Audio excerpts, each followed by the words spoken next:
everyone, and welcome to The Road Less Traveled, a special podcast series from the Better Satellite World, brought to you by Space and Satellite Professionals International. I'm Tamara Bond-Williams, Executive Director of SSPI. The Road Less Traveled series is where we feature the uncommon voices of space and satellite who challenge convention and ask us to think differently. Most people meet the universe through numbers, photos, and the occasional breaking news launch. But Amanda Lee Falkenberg chose a different path, one lined with notes, movements, and soundscapes echoing through craters and clouds. She's the composer of the MOONS Symphony, a sweeping orchestral journey inspired by the strange and silent worlds orbiting the giants of our solar system. In this episode of The Road Less Traveled, we ask, what happens when science meets symphony? Can music move us to care about distant moons, or even change the way we relate to the universe and to ourselves? I'm looking forward to finding out. But first, we'd like to thank our corporate partners, Access Intelligence, producers of Via Satellite Magazine, Hughes, an EchoStar company, and the American Space Exploration Fund. With that, Amanda Lee Falkenberg, welcome to the podcast. It's a pleasure to be here. Thank you so much for having me. And I'm very happy to have you, Amanda. And I'm very excited to jump into this conversation. I've actually known about you for a couple of years. And so I heard about this Moon Symphony. I actually got to listen to a piece of it. And I said, okay, I really do want to take the opportunity now to talk to Amanda. So thank you again for being here. And let me just start right here. My genre of music is typically gospel music. So that's what kind of music mostly occupies my listening time. I'm also not a formally trained musician. So for my sake and for the sake of others like me, can we start with just a basic question, which is, what even is a symphony? Absolutely. So a symphony is basically just a long form composition that's written for full orchestra, and you can think of it being divided into chapters like a book, but they're movements, and each movement sort of conveys different emotions or expresses different ideas, and it just sort of houses the overall arching story of that particular musical experience, and all those movements combine to give one big, powerful experience, and that was why I decided that the 7-movement composition called the Moon Symphony belonged in something like a symphony because of the grand cinematic big themes that it occupied. And a symphony is generally quite a large undertaking as it is. So, on that note, I do want to share something for your space audience, which is a quote I came across the year that we did the premiere recording with the London Symphony Orchestra. And I was reading a book called Failure is Not an Option. And it's written by Gene Kranz, who was a former NASA flight director. And I stumbled across this quote in his book that says, a launch countdown is a massive undertaking, like writing the score for a symphony. So there's already the parallels between space and these missions and this Moon Symphony. So I do love that quote. Yeah, that's fantastic. Actually, I think that's a really great segue because, well, not segue, but a really great visual. For the layperson experiencing a countdown, what you experience is 10, 9, 8, 7, 6. Oh, we're going to now do the this and the that, and we're going to do the firings, and we're going to release the this, and it goes on and on. But really, you focus on the numbers, right? But someone who actually is doing the launch is really watching the entire orchestration. Everything has to happen in sequence. It has to be precise. It has to happen the right way, or the launch doesn't happen. So I really love that analogy. Yeah, it's classic. And for the recording, we did actually have NASA scientist and astronaut Nicole Stott, who came over to witness the premiere recording, and they could seriously appreciate the technicalities, and the countdown is not unlike a conductor about to give the downbeat. So and then you just have to trust that all the entities come together at the precise timing, and it's been a joy to see and appreciate the two different realms of space and this orchestral music symphonic setting, and knowing that they look like they're worlds apart, and actually when you really look under the hood, the stage is exactly the same, and it's just all people trying, very talented individuals coming together and collectively performing an incredible feat. So it's one of my favorite quotes, so I'm pleased we could sneak that in. Fantastic. And it was actually Chris, Nicole's husband, who told me about you for the very first time. So it must have been at that moment, actually. They're So huge supporters of Moons, and yes, very dear friends of mine. fantastic. Well, so speaking of moons, right? Why moons? Why was that the subject you chose for your symphony? Well, I mean, okay, so I was in between film projects back in 2017, I think. Gosh, it seems so long ago now. And, and John Williams always, when he had a bit of a breather from writing film scores, he would say, well, when he was going to approach some concert hall kind of music, he would say, well, what do I love? Like, for once in his life, he wasn't dictated by a script, if you like. And so he was like, well, so think about what you really love before you tackle, the world's your oyster kind of thing. And so I was thinking, well, what do I love? And I'm like, well, I love moons. And I thought, well, I'm going to write a piano concerto. So I started writing my piano concerto called Crossing of the Crescent Moon. And I was about 8 minutes into it. It was going to be a 10-minute work. And I was just about to finish. And I thought, oh, I'll just savor these last little moments. And I'm just going to go and step out of my studio and just do some research on ancient symbolism and of, crescent moons and full moons, and just do some sort of research. And it was during that 2-hour research that I stumbled across a website that said 10 of the weirdest moons of our solar system. And it just took my breath away. I'm like, I need to be writing for these moons. And I got so excited. I honestly felt like a lightning bolt just went through my system. I was holding onto my iPad at the time. I had to stand up. I'm like, oh my goodness, there's these moons. And it was quite a strange experience, because as soon as I saw them, encased in this vacuum of space, I just felt like I wanted to break them free. And being a film composer, I'm super aware of the power of music. And I thought, well, gosh, I mean, I wonder how many other people do not know about these worlds. And the first thing that came to me is these moons need music. And then the next thing was a little bit strange, but it was these moons need emotion. And that's how I came across them. And it was a great incentive to finish my piano concerto, which I did 2 weeks later. And then because I couldn't wait to embark on this new Moons project. So that's how I was introduced to their worlds. Wow. I love that story. I love that something that is random and yet cosmic. That just kind of changes the direction in a way that's so interesting. So the website said, these 10 moons that are so weird and you have to know about them. Which was your favorite? Well, first of all, I didn't like the title, because I'm like, the 10 of the weirdest moons. I'm like, they're not weird. These moons are wonderful. So I just had this affiliation to them.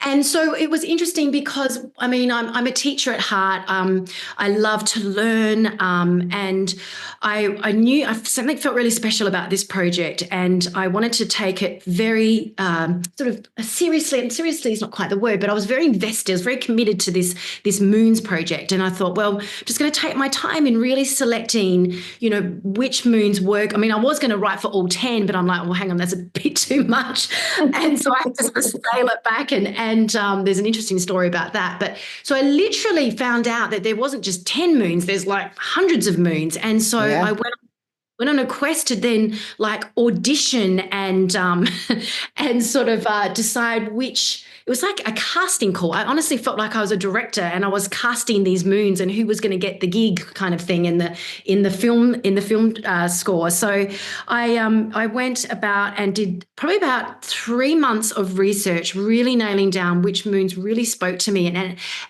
Initially it was the aesthetics, it was the just the visuals that I was very attracted to, and it was only about it was quickly revealed to me that I was coming across a lot of science attached to their worlds. And so I then made the decision to incorporate a lot of the scientific concepts that were surrounding my research. And then I thought, gosh, if I brought in a choir, because I wasn't intending on bringing a choir into the mix, but that would be a much better way of outreach and, using the words and libretto to help convey their worlds in that way. So I then decided my project started to get bigger and bigger. And before I knew it, I was, then writing for SATB, which you would know about, being with your gospel background. And but I felt like words had to be part of this musical odyssey, if you like, because it would give it so much more relevance and outreach and meaning. And so I was committed to bringing the choir on board. But so that's sort of the genesis of the idea. Wow. I kind of love that. I love, first of all, that you auditioned all the moons. That's just kind of funny to me. And for the sake of our audience who doesn't know SATB, that's soprano, alto, tenor, bass, or baritone, these are the voices of a choir. So you had to do all this research. You found out that our solar system is literally littered with moons. There are gazillions of them, well, hundreds, as you said. So as you were working through this and as you were auditioning, what were the criteria? What made a particular moon speak to you to say, yeah, this one, I have something to say about this one? Well, as a film composer, I work quite intuitively. Like you obviously handed a script, and I would never go into my studio and write any music until I'd fully studied the characters and the emotional landscape. And so the score, once that feeling, it's a feeling that I resonate with. And so I'm very patient about when that feeling does come to me, as if, like, I call it my incubation period, actually. I literally just sit and absorb the science or, look at the aesthetics of a moon and seeing what is resonating and what speaks to me. And that's when I came across the science. And this is where it gets a little bit interesting in the story. The timeline of all of this is because I was very diligently, documenting the research and the science of these particular moons. And I was coming across inconsistencies, and it was starting to bother me. Being a teacher, I like facts and figures to be solid and anchored in science, accuracy. And so I thought, oh gosh, there was this particular individual that I kept seeing in like my YouTube research at that time. And I thought, gosh, I'm just going to find out who this person is. He would be talking about, moon in Europa, for instance, and he'd be dressed up in this Eskimo kind of gear, and he looked like he was quite a character. And I'm like, I'm just going to find out who he is. So I Googled him and I'm like, he's from NASA. And I thought, well, I'm just going to write to him. And because I said to my husband, I'm like, I really need to speak to a moon specialist about this research. And I didn't know they were called planetary scientists back then. But anyway, so I found this moon specialist, and he happened to be at NASA, but it's one of these emails that you just don't know if it actually reaches them. I call it the black hole emails. And so I just started typing my vision. I hadn't even written a note of music at that point. And I gave him this vision of, Royal Albert Hall and Walt Disney Concert Hall having these big concert for the moons that, I had discovered. And of course, they were also investigating with their missions. And I asked if, he would be in a position to talk with me about the characteristics so I could be sure that I'm speaking firsthand to someone who, has their finger on the pulse, if you like. And I didn't think anything of it. And 7 days later, he replied and he said, my project sounded very interesting and he'd be willing to talk and to Skype and Zoom. And so I think about a month later, we were on a Skype call. And and we had a fantastic conversation. And I remember about halfway through, I was telling him about some ideas. And he said, Amanda, I think the scientists would be really interested in what you're doing. I said, really? He said, Oh, yes, they would, Amanda. And then fast forward about 6 months later, I was invited to NASA JPL. Dr. Linda Spilker gave me the invitation to come and present to the Cassini scientists my project, which was, just in creation point at that point. I don't think I'd finished about 3 or 4 moons at that point. And that was such a highlight, telling them, explaining my creative vision and sharing it with basically the minds and the brilliance of those who were involved with all these missions. It was such a highlight of the creative process.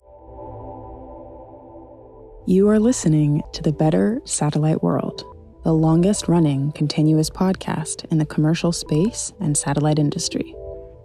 The Better Satellite World podcast is funded by the corporate partners of SSPI, Hughes, Access Intelligence, and the American Space Exploration Fund.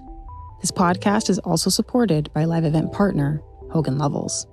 Have you heard about SBQ? Space Business Qualified is a popular online learning program for industry professionals designed by JSOA, SSPI, and SatProf. To learn more, visit spacebq.org. And in August and November, join Tamra, Space News Magazine, and the New York Space Alliance for the next New York Space Business Roundtable.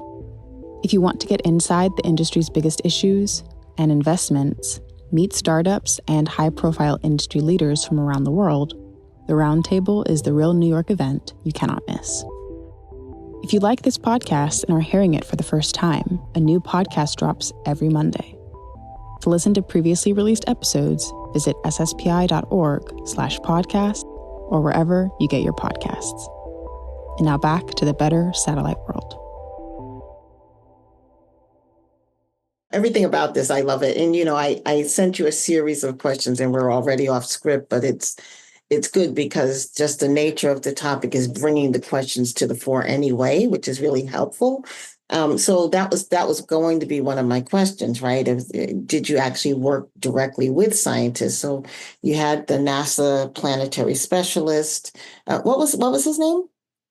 That was Dr. Bob Pappalardo. He's the lead project scientist for the Europa Clipper that just got launched last year on its way to Europa to discover, to see, to investigate the world. And as we know, it has an ocean 2.5 times the size of all of Earth's oceans combined under what they think is a 20-kilometer ice crust. Wow. And so that spacecraft is on its way right now, which is super exciting. Yeah, that is amazing. Gosh. So we just did an episode where we had a conversation about space as a commons, right? It's a common resource. And and you're kind of a symbol of that, right? You had the ability to learn about the moons and their various and distinctive characteristics, and to engage with scientists around what each moon's special capacities are. And then you're mentioning Europa and the fact that it has oceans. And what comes to mind is that some of the reasons why we go to space, or some of the reasons we talk about going to space, is that some of the resources that we need here on Earth are out there. And so the conversation that I just had was about whether or not we should assume that we can just take those resources, right? Like, does it do harm? Does the effort necessarily commercialize or nationalize space in a way that violates the spirit of the commons?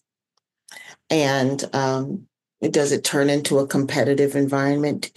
And so, as someone who took inspiration from just this vast wealth of knowledge and experience that humans get to share, do you feel some kind of way about whether or not we get a chance to, if we can figure it out, can we land, if we decide we want to land on Europa and extract water, for instance?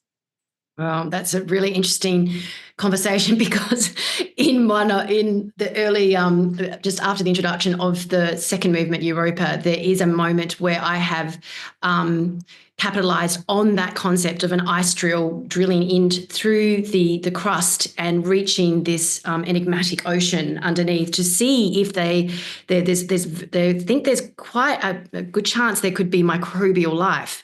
And of course, that's extremely compelling topic that is of great interest to all of us, is the second genesis of life. And so far, Europa looks like the best bet for that kind of investigation because of the conditions that surrounds the oceans, etc., and its proximity to Jupiter. And so I think, and I think what we need to sort of celebrate is the fact that these questions are being asked. I mean, imagine if they weren't being asked. I mean, I know that they have the Planetary Protection Act, and that's also very importantly trying to sort of, try and be mindful about, these big themes, like who has access to it, and should we just be going in and, just resourcing whatever we can. But I feel like I don't know the answer, but I feel that at least the people that I have been around, the planetary scientists that I've been around, they take it very seriously, and I think I really appreciate the fact that they've been very mindful about it, and so that is really where I would just leave my comment at, and just be grateful that we get to look up and we get to experience these missions that bring back these extraordinary data from especially the outer solar system, which is of great interest to me, these beyond these gas giants. And especially what the Voyager missions brought back is just absolutely phenomenal. Front row seats to the outer solar system with what they were able to find from that mission. And and I think, it can be overwhelming when we sort of think about, like you said, the real estate that's out there. It's quite epic. But I think, we're doing the right thing by just constantly asking the questions and just putting our minds and thoughts on it. Yeah. So I have this question, and I'm just going to read it the way I wrote it, and then I'm going to critique the question itself, right? Because I think I see a flaw. So I wrote this. Do you see your music as a bridge between different ways of engaging with science, those drawn to data and detail, and those moved by emotion and awe? And I looked at this question, again, just talking to you and just reflecting on you saying, that, you said his name and I've already forgot. But anyway, the gentleman that you were working with said, the scientists would love this. And you're like, really? And it caught my attention that there's a dichotomous thought. And the question was written with this dichotomy in mind, that the people who are drawn to data and detail are not the same people who are moved by emotion and awe. I think that's probably a fallacy. What was your experience working with the scientists? The absolute opposite, I have to say, because and it's surprisingly opposite. One might think that, but in actual fact, the amount, after I gave the presentation at NASA JPL, the amount of scientists that came up to me after and said, I'm actually singing in a choir. I used to play the trumpet, or I'm doing this, and they come out of the woodworks, it seems, and they want to share with you their love of this ethereal world that is so opposite to the data-driven numbers that they are exposed to. And yet, and I feel like the reason why I was so attracted and so invested in wanting to claim the science in this theatrical realm of a symphony is because I just had this deep respect for the huge amounts of teams and individuals, those missions that have been able to, bring back this information and the far reaches of our outer solar system. I mean, it just blew my mind. And I wanted to do something about this ability that here I stumbled across these worlds that, that's a whole other story, which I'm sure we'll probably get to. But so I really wanted music to be an ambassador for these worlds so that other people could learn about them, and maybe more other people be inclined to, think about the world differently, or maybe even join a mission, step into perhaps some hidden passion that they hadn't even experienced before. That's often what space does to most people anyway. I feel like scientists are very much artists deep down. And when you think about, the discipline of, being a musician, it takes decades of training, and you will always be training basically, and it's the same with scientists. And so I think both of our disciplines and our fields really overlap and complement quite elegantly. Yeah. When you think about the Moons, say for instance, as ambassadors, and your music in that way, are you thinking that are you articulating a vision of how artists should engage with how we think about the universe? And this is my segue, that we think about, how do we as people engaging the world, how do we learn about our world, and what role do the artists play in helping us with that? Well, I love this question. The reason why I love this question is because of the specific discipline that I am in, which is music. And music is this powerful ability to, it has this convincing way about it to manipulate emotions, and can put someone in tears within seconds, and just really can tap into the depths of our souls. And so I feel that music, I think certainly, visual artwork is capable of doing that as well, but there's something about the powerful vibrations of music. And so when I saw these moons and I really wanted more people to experience them, I knew, being a film composer, the power of music and its ability to resonate to the masses. And I think that's why I felt I had a chance to really do something of hopefully theatrical interest and enjoyment. You never know as an artist if your music's going to resonate with people. You certainly hope, and you certainly hope. I wanted to make an impact, and there was times that I've spent a whole 7 days working on what I thought was going to be direction for one of the moons. And by the 7th day, this is like spending 7 hours in the studio, I just scrapped it. I'm like, nope, this is not doing anything for me. And I literally just went delete on my computer. I'm like, nope, I'm starting from scratch. Because, I'm one of these believers, if you're not moved by what you're creating, like how can other people possibly resonate as well? It's never a given anyway, but it's a good start. So I feel, and then really my journey about really making a statement only came about 4 months into the project, because I'd only had 6 moons. I had shortlisted.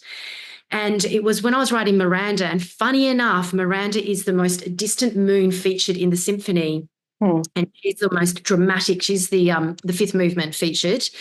And I was feeling, she's quite an epic moon. And I was feeling something wasn't feeling right with me, and I couldn't put my finger on it. And weeks rolled by, and one day I just was in her world, creating her landscape, when all of a sudden I just felt like all this tragedy and trauma was just really getting to me.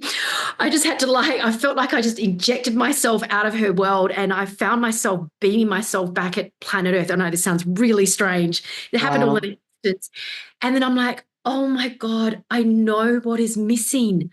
I know what this missing element is. We need our moon in this story, where we're looking down onto our planet, and look, we do have a world that's teeming with life. We've spent 6 moons out in the outer solar system, no sign of life, and yet here we have each other. We have this gift of life, and it was a very, very, very powerful moment.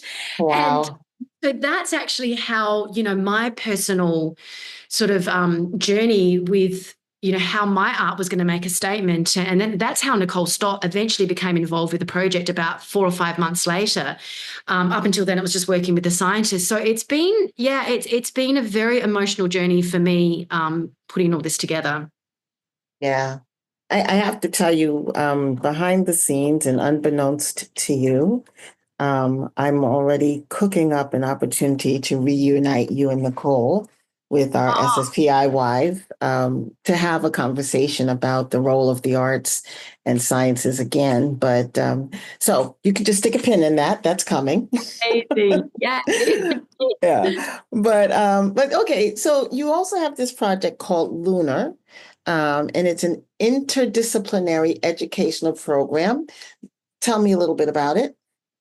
Well, it's basically was born, it's inherent with the Moon Symphony. I mean, as you know, I was very meticulous about the science, and I would like, I'm an educator at heart, and I thought, gosh, if I am going to put all this effort into, designing this landscape around the science and the stories and the missions and these incredible individuals that come together to send off these space probes and bring back all the scientific data, I would love for other students to be able to engage with this so that it has, I mean, it's like going to an art gallery. You can go to an art gallery without those like headsets and stuff, and you can still have a lovely experience.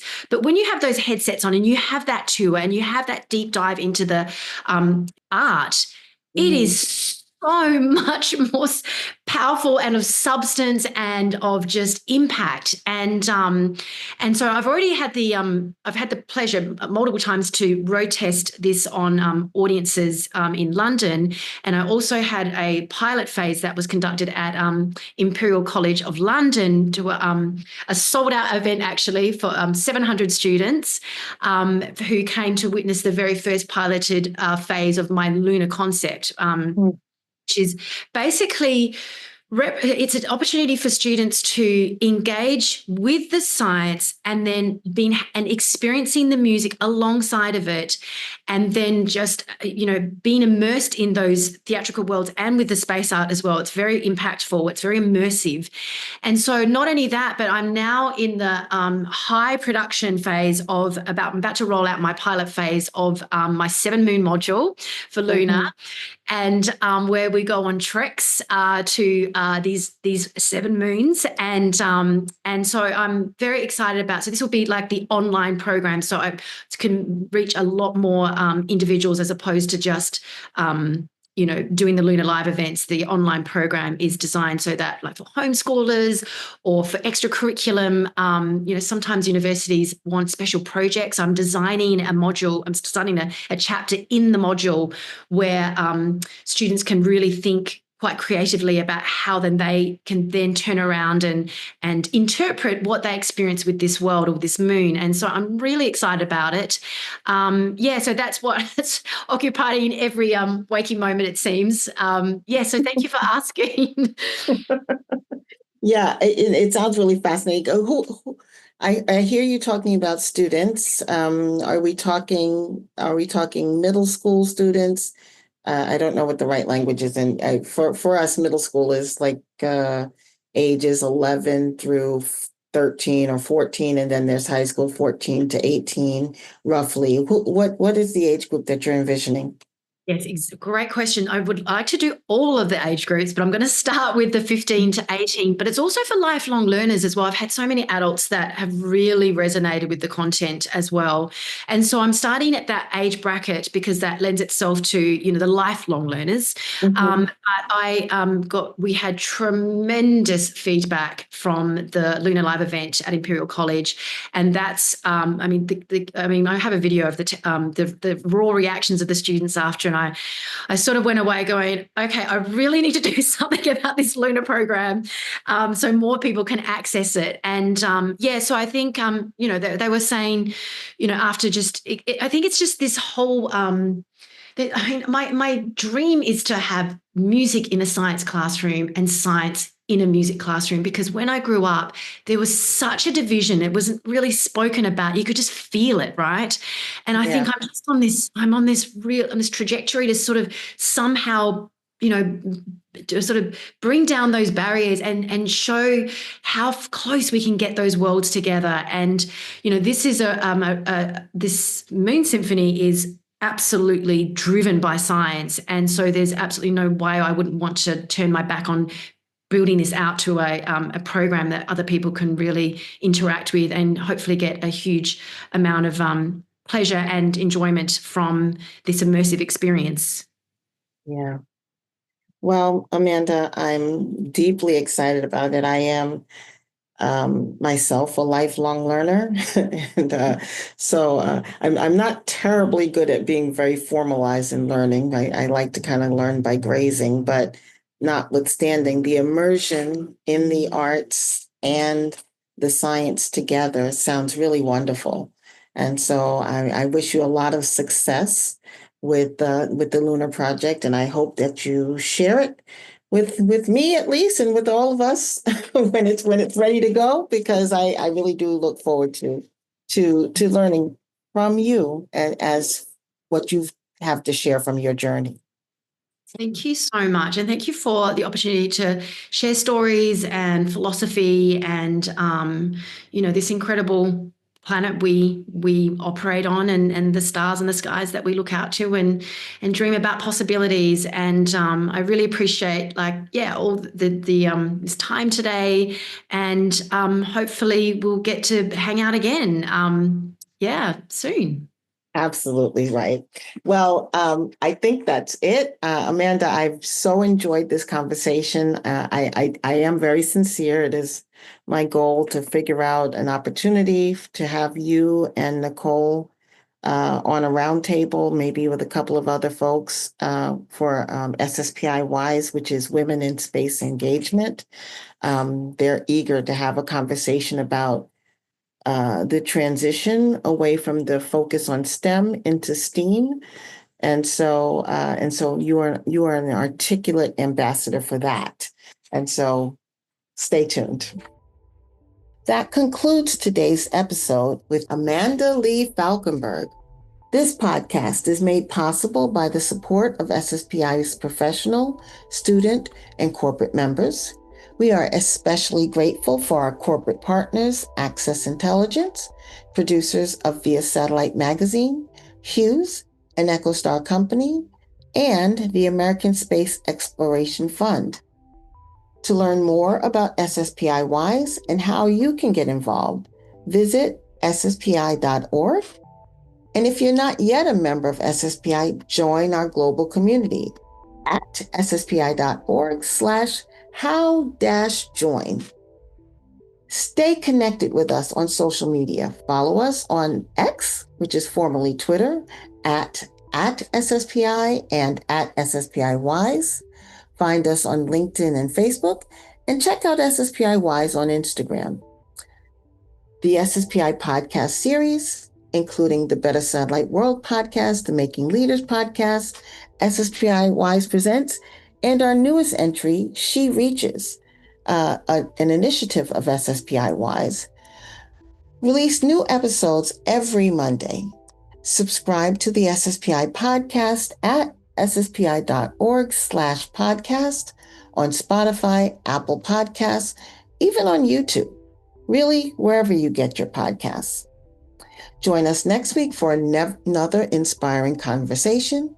For Space and Satellite Professionals International, and for our producer, Ari Yates, I'm Tamara Bond Williams. Have a great rest of today.